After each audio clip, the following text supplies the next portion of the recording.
Alright, so here we have my two Stihl HS45s. Both of them run, but I'm just going to go ahead and show you guys the main differences, or just basically just show you guys them. So, first thing I noticed is the auto throttle control on this one does have this like little cutout around it or something. This one does not. It's not protected. Real quick, I would like to mention that my good HS45, I got this for $35. This is the one I got for free. This one has the 22-inch blades. This one has the 18-inch blades, I think. I think that's the difference. I think they're 18 and 22. This one, the good one, is from January of 2011, and I can assume that a 0003 number means this is probably from, like, March of 2000, I guess? I can assume that's what that means. But, anyway, so there you go. Both actually fairly old units.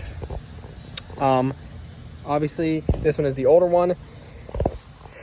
Like I said, throttle lock. That's the first thing. Let's see. Second thing I do know is on the newer one, there is a grease nut for the gearbox. On the older one, there never was one there. There's actually nothing inside of that. It's just a hollow hole or whatever you want to call it. There's nothing actually there. That's the second thing. Third thing is I do notice that the pull handles are different, and I don't think these have been changed out. I think that's actually what they look like. Fuel tanks and air filter covers are exactly the same, but the carburetors are different, I did notice. Now, actually, maybe not, because I know this right here is a carburetor.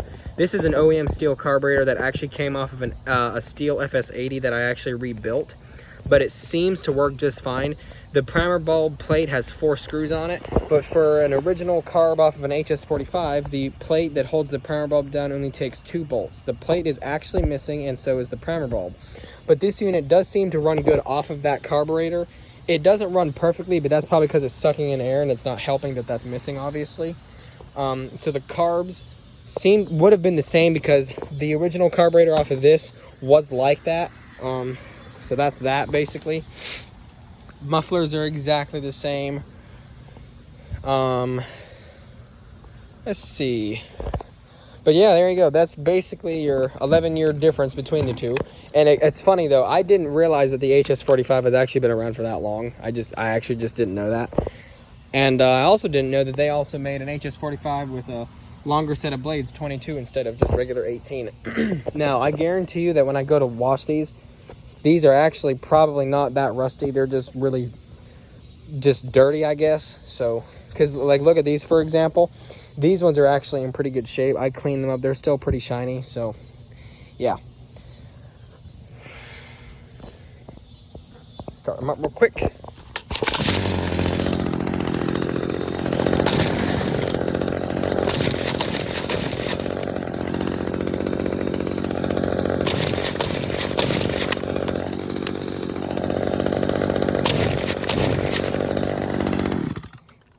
Put you guys over here with my camera. Let's see if you guys can get this on video. I am going to lock the throttle, and I'm going to fiddle with the choke. Ah.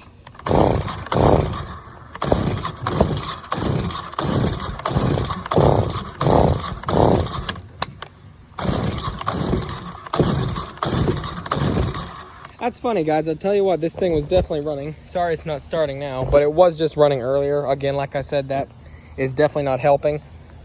But this one's working fine.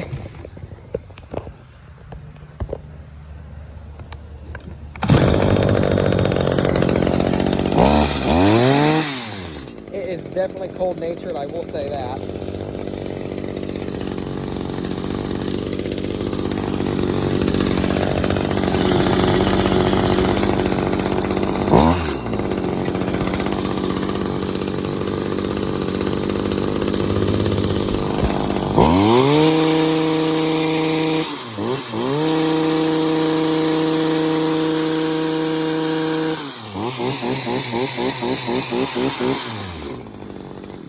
Simple as that.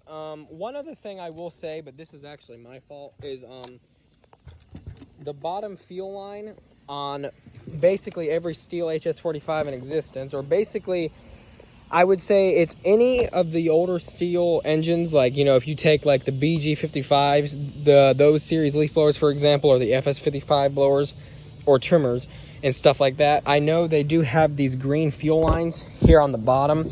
On the hedge trimmers, they have these green flexible fuel lines for the fuel filters, because I mean, it should be a flexible line anyway when it's pivoting inside around in a fuel tank, when you're going up, down, side to side, all that.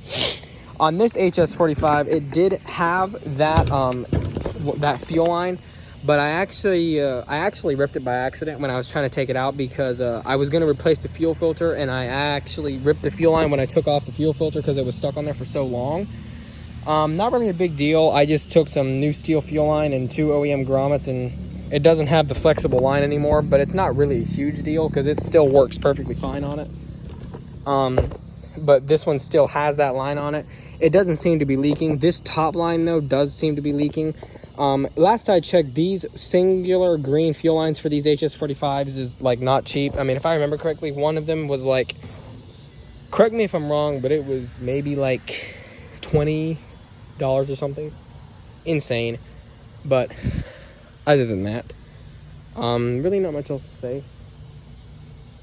But, yeah, there they are.